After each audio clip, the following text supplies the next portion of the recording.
आज इस वीडियो में हम डिटेल बात करेंगे एनआरई स्टेप 2 के बारे में और ये जो कन्फ्यूजन है कि क्या एनआरई स्टेप 2 में एकेडमी ज्वाइन करनी चाहिए या नहीं।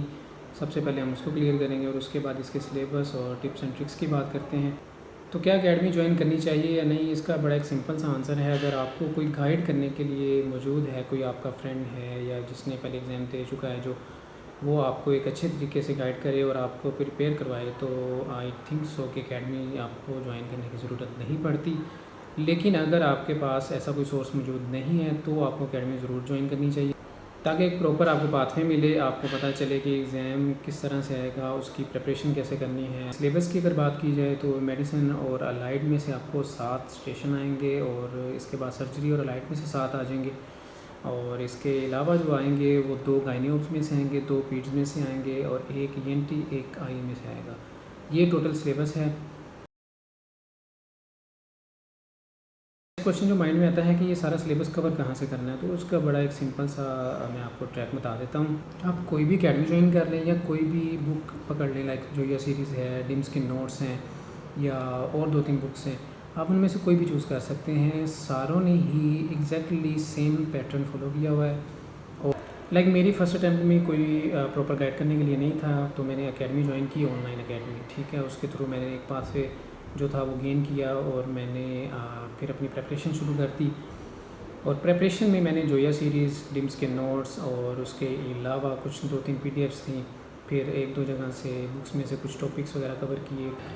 और कुछ जो चीज़ें हैं जैसा कि इंस्ट्रूमेंट्स हैं या फिर एग्जामिनेशंस हैं, तो वो मैंने हॉस्पिटल कुछ दिन के लिए ज्वाइन किया और वहाँ जाके उसकी अच्छे तरीके से प्रैक्टिस की। अब मैंने जो एग्ज़ाम में एक्सपीरियंस किया वो मैं आपके साथ शेयर करता हूँ 1 बाय 1। जो स्टेशन है BLS मैंडेटरी, जिसमें आपने BLS परफॉर्म करना है और उसके रेलिवेंट कुछ आपसे क्वेश्चन आंसर्स किए जाएंगे। नंबर 2, दूसरे स्टेशन की बात करें तो वो आपको ECG आएगी और उसमें ECG में कुछ फाइंडिंग्स हैं, लाइक MI आपको आना चाहिए, SVT आना चाहिए और इस तरह की फिब्रिलेशन और कुछ बेसिक जो ECG की प्रॉब्लम्स हैं वो आपको आनी चाहिए। और तीसरे स्टेशन पे एक पिक्चर पड़ी हुई थी जो कि डर्मा मेडिसिन एंड अलाइड में डर्मा की थी और उसमें बेसल सेल कार्सिनोमा आया हुआ था। और उसमें जो क्वेश्चन किया गया था मुझसे कि इसको डिफ्रेंशिएट करें कि कैसे भी ये बेसल सेल कार्सिनोमा है, स्क्वेमस क्यों नहीं है ये, ठीक है। और आपने उसकी ट्रीटमेंट बतानी है, डायग्नोसिस बताना है। फोर्थ स्टेशन पे जो एक केस था जिसमें डायबिटिक कीटोएसिडोसिस उसका डायग्नोसिस था और साथ में कुछ वैल्यूज़ दी हुई थी जिनको यूज़ करके आपने एनाइन गैप कैलकुलेशन करनी थी। अब बात करते हैं 5वें स्टेशन की। 5वां स्टेशन था हमारा CVS का एग्जामिनेशन। एग्जामिनेशन में एक बात आपने अपने जहन में रखनी है कि एग्जामिनर जो होता है वो समटाइम्स आपको कह रहा होता है ये भी हो गया, आगे चलें, इस तरह से आपको वो स्टेप बेसिकली देख रहा होता है कि इस बच्चे को कितना आता है। तो आपने कोशिश करनी है कि स्टेप्स आपके पूरे होने चाहिए वहाँ पे। इसके बाद जो मेडिसिन और लाइट का छठा स्टेशन था वो था काउंसलिंग। एक केस लिखा हुआ था और एग्जामिनर जो है वो एक अटेंडेंट के तौर पे परफॉर्म कर रहा था कि और आपने उनको काउंसल करना है, जी आपका जो पेशेंट है उसकी डायलिसिस करवानी है आपने, ठीक है। उसमें समटाइम्स होता है वो अग्री नहीं कर रहे होते, तो आपने 2-3 ट्रिक्स हैं वो आप जब काउंसलिंग करेंगे 1-2 दफ़ा तो वो आपको क्लियर हो जाएंगी।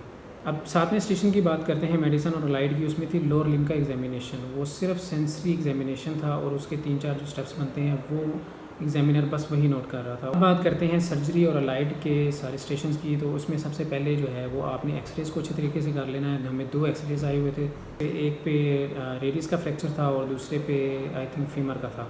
तीसरा स्टेशन इंस्ट्रूमेंट का आएगा। हमें इंस्ट्रूमेंट में आया हुआ था चेस्ट ट्यूब के बारे में आपसे वो एक पिक्चर दी गई होगी, आपने उस पिक्चर को देखना है और बताना है कि ये कौन सा इंस्ट्रूमेंट है और इस इंस्ट्रूमेंट का यूज़ और कॉन्ट्राइंडिकेशंस और कॉम्प्लिकेशंस आपने वहाँ बतानी होगी। चेस्ट ट्यूब में अगर आता है तो एक एक्स्ट्रा पॉइंट होता है कि इसका एंगल आपने बताना है। अब हम बात करते हैं सर्जरी की। जो मैंडेटरी स्टेशन था उस पर आया हुआ था हमें राइट इलेग फोसल पेन, उसके साथ एक पेशेंट लेटा हुआ था और एग्जामिनर आप एंटर होते हैं, आप सिनेरियो पढ़ते हैं, एग्जामिनर आपको कहता है जी हिस्ट्री लें और उसके बाद आपसे कुछ क्वेश्चन किए जाते हैं कि आपका प्रिवीनल डायग्नोसिस क्या है और उसका इन्वेस्टिगेशंस क्या करवाएंगे, डिफरेंशियल्स क्या बनेंगे, ये एक सबसे इंपॉर्टेंट पॉइंट होता है, और इसका ट्रीटमेंट क्या होगा। इसके बाद सर्जरी में एक कोलिसिस्टेक्टमी के लिए काउंसलिंग आई हुई थी। उसमें एग्जामिनर जो होता है एज ए पेशेंट वो आपको डिनाई कर रहा होता है और वो आपसे क्वेश्चनिंग कर रहा होता है कि मुझे इससे क्या मसला हो सकता है, क्या इस ऑपरेशन से मैं मर सकता हूँ, इस तरह के डिफरेंट क्वेश्चन करेगा। आपने उसको अच्छे तरीके से काउंसल करना है। उसके बाद जो स्टेशन था वो एक सिनेरियो लिखा हुआ था। सिनेरियो पढ़ के आपने डायग्नोसिस बताना था, जैसा कि हमें आया हुआ था वेरिकोस वेन, और उसका आपने इन्वेस्टिगेशंस कैसे आप उसको डायग्नोस करेंगे और साथ में उसका आपने ट्रीटमेंट बताना था। और एक जो था सर्जरी में अपेंडेक्टमी का प्रोसीजर आया हुआ था इसमें आपने कंप्लीट प्रोसीजर एक्सप्लेन करना है और साथ में लेयर्स के नेम बताने हैं।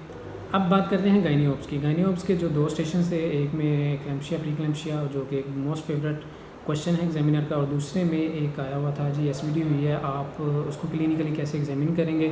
अब नॉर्मली वहाँ पे जो एग्जामिनर बैठे होते हैं वो आपको ज़्यादा इधर उधर से क्वेश्चन नहीं करते, रेलेवेंट जो क्वेश्चन होता है वही पूछा जाता है और उसी का आपने आंसर करना होता है। अब इसमें जो था ना, ये स्टेशन में एग्जामिनर जो थी वो सबको ही ऑलमोस्ट यही बात कह रही थी, और यानी कि आप कुछ और बताएं, तो इस तरह का भी आपको फेस करना पड़ सकता है।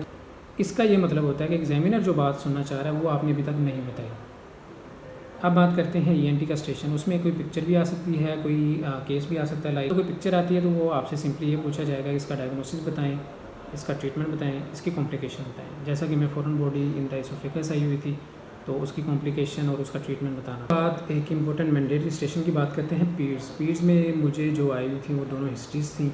अमूमन आपसे हिस्ट्री पूछी जाती है डायरिया की, फीवर की, एसओबी की आई हुई। वो मेरा लास्ट स्टेशन था, लेकिन लास्ट स्टेशन पे समटाइम्स ऐसा भी हो सकता है कि एग्जामिनर जो है वो मूड उसका जो है वो ऑलरेडी समझने के ख़राब है, लेकिन आपने कॉन्फिडेंट रहना है। जैसा कि मेरे साथ ऐसा हुआ था कि मैं अभी स्टेशन पे गया हूँ तो प्रोफेसर काफ़ी गुस्से में था।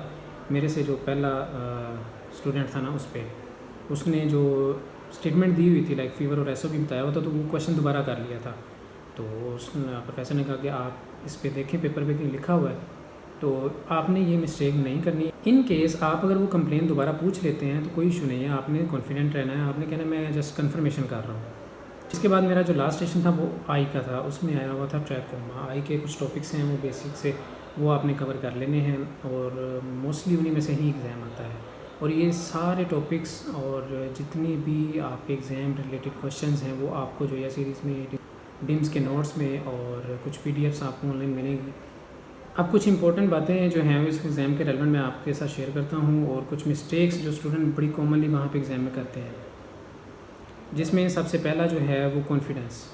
कुछ स्टूडेंट सब कुछ आता होता है बट कॉन्फिडेंस लूज़ कर जाते हैं और एग्ज़ाम प्रॉपर तरीके से नहीं कर पाते, और ना ही आपने ओवर कॉन्फिडेंट होना है। ये एक बहुत बड़ी मिस्टेक होती है, और इसका मैं आपको बताता हूँ रिज़ल्ट क्या निकलता है। अब आपसे जो क्वेश्चन पूछा जाता है आप उसके रेलेवेंट आंसर भी करते हैं, आपको आता भी होता है, लेकिन आप ओवर कॉन्फिडेंस में उसके साथ कुछ और 2-3 बातें एग्जामिनर को बता जाते हैं।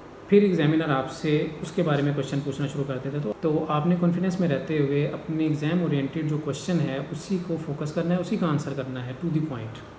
अब दूसरी जो मिस्टेक है वो ये होती है कि स्टूडेंट्स कुछ खा पी के नहीं जाते एग्ज़ाम से पहले, तो वो हाइपोग्लाइसीमिया अच्छा खासा हो जाता है, तो एग्ज़ाम जो है ना उस तरीके से वो अपना पूरा नहीं कर पाते। तो आपने कुछ ना कुछ खा के ज़रूर जाना है। क्योंकि तीसरी जो बड़ी मिस्टेक है वो स्टूडेंट क्या करते हैं कि एक रात पहले भी पढ़ते रहते हैं, और नींद को प्रॉपर 8 घंटों की या 6 घंटों की नींद नहीं लेते, जिस वजह से एग्ज़ाम में वो अपना 100% परफॉर्म नहीं कर पाते। तो आपने एग्ज़ाम से पहले सोना ज़रूर है,